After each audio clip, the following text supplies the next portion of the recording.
All right, here you go.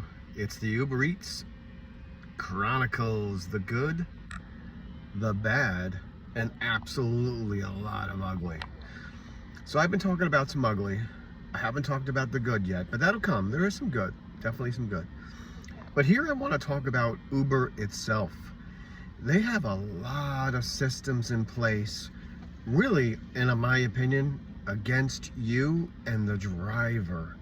I'm going to give you a few examples of what I've learned from it and how I deliver today to get around Uber cheating you, essentially. I was doing a delivery. I love doing the flat rate deliveries because you get, you know what you're going to earn, and you can get, possible tips on top of it. So I was doing a flat rate delivery. I showed up at the person's house. Every number is there except the number of the person's home. I finally reached out to the customer and said, hey, I can't find your house. She's describing it. She showed me go down the street. I said, this house isn't here. And she's kind of describing the whole situation. I'm like, this doesn't make any sense. Well, to make a long story short, I was about 10 towns away. She put the wrong town in, but the correct street address. Yeah, some towns have the same address. Holy cow. So she gave me her address and goes, can you deliver it here? Which actually is where I lived. It still was a half hour away. So I called up Uber. I said, hey, here's the situation. The customer put in the wrong address and she's asking me to deliver it here. What should I do? To make a long story short, they said to take the item back to the store. So I was like, okay, I'll do that. I'm still delivering it. I still should get the flat rate. I drive a half hour back to the store. I drag her merchandise. It was low, so it was a big item, back into the store. They don't even know how to return an item from Uber. So I spend 10 minutes trying to return the item. Finally, I return the item. I go back to the car. Guess what they did? They didn't give me the flat rate. They gave me whatever that driver rate is. So it was like $1.75 I made for an hour. They ripped me off because of Uber's dumb rules and regulations.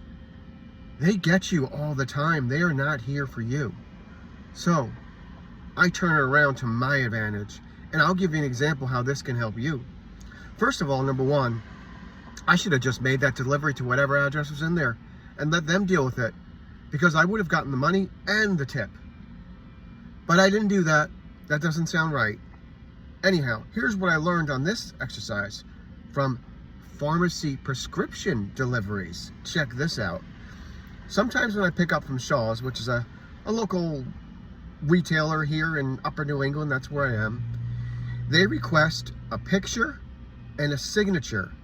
And they state if the person's not available to bring the prescription back to the pharmacy. Well, based on what I learned, I ain't doing that because I'm not making less than minimum wage to bring it back. I'm making the delivery. So this happened to me. I spent 10 minutes trying to find the person. I couldn't find them. It was in a nursing home. I don't know where it is. There's not even any help in there. And finally it says, if you can't find the person, bring it back. Well, here's what I did. I went inside. I left it at the main desk. I took a picture. I clicked on friend, and that's who signed it. I put her name in there, scribbled signature, and printed delivery. Got the tip, got my rate. Goodbye. Now I know that sucks, right? The person has to find the prescription, but they can because of the picture. They'll get it. I certainly am not doing what Uber asked me to do and bringing it back to the pharmacy at the rate where I make no money. Unfortunately, you give me no choice to do this. I still made the delivery. I earned what I needed to earn. Again, this is one of the ugly, but it's definitely a way to get around it. I got a lot more tips to come up. See you later. This was the Uber Chronicles, the good, the bad, and certainly a lot of ugly.